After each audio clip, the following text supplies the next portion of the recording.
Black magic এবং জাদুর ব্যবহার সারা পৃথিবীতে এত বেশি হয়, আমরা অনেকে এ সম্পর্কে ধারণাও রাখি না। আমি আমার ব্যক্তিগত অভিজ্ঞতার কথা বলতে পারি। আমাদের দেশে ঘরে ঘরে মানুষ ব্ল্যাক ম্যাজিকের শিকার, ঘরে ঘরে, এবং এটা এত পরিমাণ আছে ভেতরে ভেতরে আমরা অনেকে জানি না। আপনারা বিভিন্ন কাগজ দেখেন সোশ্যাল মিডিয়াতে, বিভিন্ন শহরে, বিভিন্ন আপনার বৈদ্যুতিক খুঁটি ইত্যাদিতে তান্ত্রিক অমুক কামরূপ কামাখ্যা থেকে প্রশিক্ষণ প্রাপ্ত, দেখেন না? হ্যাঁ, স্বামী স্ত্রীর মিল মহব্বত তৈরি, এটা সেটা, দুঃখ দূর, হান তান, এগুলো বেশিরভাগ ব্ল্যাক ম্যাজিশিয়ানদের কাজ। এবং ব্ল্যাক ম্যাজিক এটা মানুষকে ধ্বংস করার জন্য ব্যবহার করা হয়, মৃত্যুর মুখে ঠেলে দেওয়ার জন্য ব্যবহার করা হয়। এটার বাস্তবতা আছে, এটার বাস্তবতা আছে। এবং এত বেশি এই বিষয়টা দৃশ্যমান, মানে দেখতে তো মনে হয় না যে এটা দেখার কোনো উপায় আছে, কিন্তু এটা আপনি যদি কোনো ব্ল্যাক ম্যাজিকের রোগীর কাছে যান এবং তার ট্রিটমেন্ট দেখেন, বিশেষ করে কোরআনের উপরে ঈমান আনার জন্য আর কিচ্ছুর দরকার নাই। একজন ব্ল্যাক ম্যাজিকের রোগী, তাকে যদি কোরআন পড়ে ফু দেওয়ার পর ট্রিটমেন্ট হওয়ার দৃশ্য আপনি দেখেন, আপনার ঈমানের মিটার তরতর করে বাড়তে থাকবে। আমি আমার জীবনে বহু ঘটনা দেখেছি, একটি দুটি নয়। এবং আমার পরিচিত বন্ধু বান্ধব অনেককে নাম বললে আপনারাও চিনবেন, জাতীয় পর্যায়ে পরিচিত, নাম বললাম না, যারা জেনারেল শিক্ষিত ভাই, তাদের অনেকে আমাকে বলেছেন, ভাই মানে অলৌকিকতা তো অনেক রকমই হতে পারে, কিন্তু এরকম অলৌকিকতা দেখি নাই। এই কোরআনের মাধ্যমে আল্লাহ তাআলা ব্ল্যাক ম্যাজিক থেকে এইভাবে মানুষকে র্যাপিডলি, খুব দ্রুততার সাথে মানুষকে ট্রিটমেন্ট করান। অনেক রুগী আছে দেখবেন কোনো ট্রিটমেন্টে কাজ হয় না, কোনো ট্রিটমেন্টে কাজ হয় না। এগুলো বেশিরভাগ ব্ল্যাক ম্যাজিকের রোগী হয়। আমি আমার মসজিদের মহল্লার এলাকাতে এক ভদ্র মহিলা, বয়স অনেক কম, একটা বা দুইটা বাচ্চা হয়েছে, তিনি বিছানায় শয্যাশায়ী হয়ে গেছেন। 1 বছর আগের ঘটনা, নারায়ণগঞ্জ ভূমিপল্লী এলাকা। তো সেখানে আমাকে এক ভদ্রলোক নিয়ে গেছেন, যাওয়ার পর আমি ডিটেল শুনলাম। শোনার পরে আমার কাছে মনে হলো যেটা ব্ল্যাক ম্যাজিকের রোগী। ইন্ডিয়াতে নিয়ে গেছেন, অনেক নিয়ে গেছেন, কোনো কিছু হয় নাই। পরবর্তীতে আমি ওনাকে পরামর্শ দিয়ে একজন রাকির সাথে যোগাযোগ করাই দিলাম।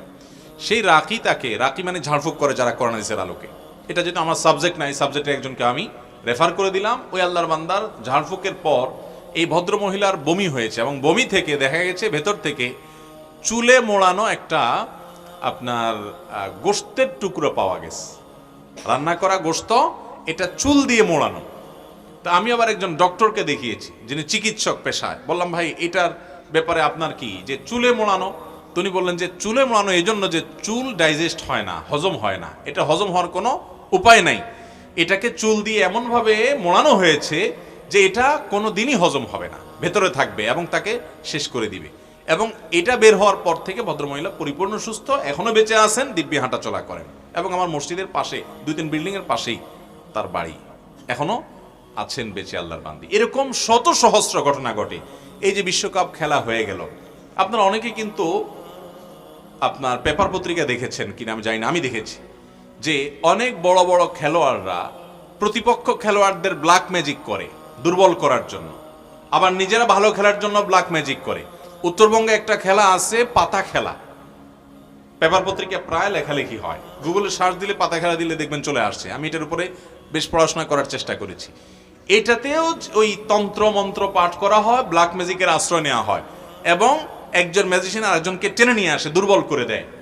তো এগুলো শুধু বাংলাদেশে না, সারা পৃথিবীতে। এটার খোলাসা কথা হলো শয়তানের আশ্রয় নেওয়া। আমরা অনেককে হিরো মনে করি, এরা মূলত শয়তানের পূজারী, এরা দিন শেষে শয়তানের পূজারী। শয়তানের পূজারীরা শয়তানের পূজা করে র্যাপিডলি অনেক কিছু পায়। আল্লাহ রাব্বুল আলামিনের সুন্নাহ বা নিয়ম এটা না, আল্লাহ তাআলার পদ্ধতি এটা না। আল্লাহর প্রতি ঈমান আনয়নকারী বান্দাদেরকে আল্লাহ রাব্বুল আলামিন প্রথমত দুনিয়াতে এটা দেওয়ার জায়গায় না, আল্লাহ দিবেন আখিরাতে। দ্বিতীয়ত হলো আল্লাহ রাব্বুল আলামিন কোনো কিছু আপনি করবেন আর সাথে সাথে আপনাকে দিয়ে দিবে। এর জন্য আপনার ঈমান যেমন সেরকম তাজা থাকতে হবে, এবং নেক আমল যেরকম আপনার থাকতে হবে, অনেক শর্ত আল্লাহ রাব্বুল আলামিনের তরফ থেকে দেওয়া আছে। মোহতারাম হাজিরিন, খোলাসা কথা হলো ব্ল্যাক ম্যাজিকের রোগী ঘরে ঘরে, জনে জনে, ফ্যামিলিতে ফ্যামিলিতে। এটা আমরা অনেকে জানি না। আমাদের অনেকে বিভিন্ন কবিরাজের কাছে যাই, এই কবিরাজরা দেখা যাবে যে আপনার অনেক সময় অনেক হাড়, অনেক সময় দেখবেন যে অনেক পুতুল, তারপরে যা দেখবেন যে পুতুলের গায়ে আপনার অনেকগুলো পিন লাগানো আছে। হ্যাঁ, ব্ল্যাক ম্যাজিশিয়ানরা এটা করে, নর্মালি এগুলা করে। আপনি না বুঝে নিয়ে আসেন, চলে আসেন, এবং ধ্বংসের দ্বার প্রান্তে নিয়ে যান। অনেক মানুষ অসুস্থ হয়ে যায়, অনেকে মৃত্যুর কোলে আস্তে আস্তে ঢলে পড়ে, অনেকের অনেক দিক থেকে, অনেক স্বামী স্ত্রীর মধ্যে মনোমালিন্য তৈরি হয়, অশান্তি তৈরি হয়। ভাইরা আমার, এই ব্ল্যাক ম্যাজিকের রোগী বোঝার উপায় কি? 1 নম্বর কথা হলো যে কোনো ট্রিটমেন্টে কাজ হয় না, অস্বাভাবিক কিছু কর্মকাণ্ড দেখা দেয়, ঘুমের মধ্যে প্রচুর পরিমাণ খাওয়ার অভ্যাস আছে, এবং প্রচুর পরিমাণে আপনার ব্ল্যাক ম্যাজিকের রুগী, তাদেরকে দেখা যায় যে তারা ঘুম আসে, হাই আসে অনেক বেশি, সীমাহীন হাই আসে, মানে মাত্রাতিরিক্ত হাই আসে এরকম, এবং এরকম আরো অনেকগুলো বিষয়, বিশেষ করে যারা রুকিয়া করেন, ঝাড়ফুঁক করেন, এই বিষয়টি তারা আর অনেক ভালো বলতে পারবেন। অতএব এটা থেকে বাঁচার উপায় কি? খুব সহজ উপায় ভাই। এক নম্বর কাজ হলো সকাল সন্ধ্যার দোয়া কখনো ছাড়বেন না, কখনো ছাড়বেন না। বিশেষ করে কিছু দোয়া আছে রক্ষা কবচ, বিসমিল্লাহিল লাযী লা ইয়াদুররু মা ইসমিহি, 3 কুল, সূরা ইখলাস, সূরা ফালাক, সূরা নাস, 3 বার সকাল, 3 বার সন্ধ্যা। বাসা বাচ্চাদেরকে শুকাই দিবেন, রাত্রে শোয়ার সময় এগুলো পড়ে পুরো শরীরে ফু দিবেন, ফু দিয়ে ঘুমাবেন। এবং টয়লেটে ঢুকেন, বের হন, বা বাসায় ঢুকেন, বের হন, এক কক্ষ থেকে আরেক কক্ষে যান, বিসমিল্লাহ ছাড়া কখনো ঢুকবেন না। বিসমিল্লাহ বলে হাদিসে আসছে শয়তান তার সাথে আর প্রবেশ করতে পারে না, এবং আল্লাহ তাআলা তাকে সেভ করেন। বাসাতে বের হওয়ার সময় বিসমিল্লাহি তাওয়াক্কালতু আল্লাহ পাঠ করেন। এবং কোরআনে কারীমের একটা অলৌকিকত্ব, বিশেষ পুরো কোরআনই অলৌকিকত্ব, এর ভিতরে একটা হলো সূরা বাকারা বাসায় তেলাওয়াত চালু করে রাখবেন। আমি আমার বাসার কথা বলতে পারি, অনেক সময় দেখি বাচ্চারা ঘুমায় না, অস্বাভাবিক আচরণ করে, ছোট ছোট বাচ্চারা। সূরা বাকারার তেলাওয়াত কিংবা কোনো রুকিয়া যখন চালায় করে রাখা হয় অডিও, দেখা যায় যে আস্তে আস্তে পরিবেশ শান্ত হয়ে যায়। আপনি নিজে আমল করে দেখতে পারেন। অতএব কোরআন তেলাওয়াত বাড়াতে হবে। আজ আমাদের ঘরগুলো থেকে কোরআন তেলাওয়াত চলে গেছে, কোরআন তেলাওয়াত আমরা করি না। আর সকাল সন্ধ্যা দোয়া জিকিরগুলো করবেন, সবসময় বাসা বাড়িতে ঢুকতে বিসমিল্লাহ পড়ে ঢুকবেন, এবং শয়তান কোনো সুযোগ পেতে পারে এরকম কোনো কাজ করবেন না। আল্লাহ তাআলা আমাদেরকে হেফাজত থাকার তৌফিক দান করুন। কোনো ব্যক্তি যদি কবিরা গুনাহ করতে করতে মারা যায়, তওবা করার সময় ছিল, সে করেনি, আল্লাহ যদি তাকে জাহান্নামে দেয়, সে কি কোনোদিন জাহান্নাম থেকে বের হতে পারবে? অথচ কোরআনে সূরা সিজদা আয়াত নম্বর 20, সূরা জুমার আয়াত নম্বর 19, সূরা আলে ইমরান আয়াত নম্বর 24 ও 25 আল্লাহ পাক বলেছেন যে এরা কোনোদিন জাহান্নাম থেকে বের হতে পারবে না। আপনার মতামত জানতে চাই ভাইরা আমার। আল্লাহ বলেছেন তারা কখনো জাহান্নাম থেকে বের হতে পারবে না, এই কথা আল্লাহ বলেন নাই। কোরআনে এরকম কোনো কথা আল্লাহ তাআলা বলেন নাই। আল্লাহর কথা হিসাবে কোনো কথা যখন কোট করব আমরা, তখন খুব সাবধানতার সাথে কোট করতে হবে। কারণ আল্লাহর নামে যদি কেউ মিথ্যা কথা বলে, নবী করিম সাল্লাল্লাহু আলাইহি ওয়াসাল্লাম বলেছেন, মান কাযাবা আলাইয়া মুতাআম্মিদান ফালিয়াতাবাওয়া মাকআদাহু মিনান নার। আমার নামে কেউ মিথ্যা বললে তার ঠিকানা সে যেন জাহান্নামে নিশ্চিত জেনে রাখে, সে জাহান্নামের রিজার্ভেশন করে ফেললো টিকেটের। আল্লাহর নবীর নামে মিথ্যা বললে যদি এরকম ভয়াবহ হয়, আল্লাহর নামে মিথ্যা কত বড় ভয়াবহ হবে।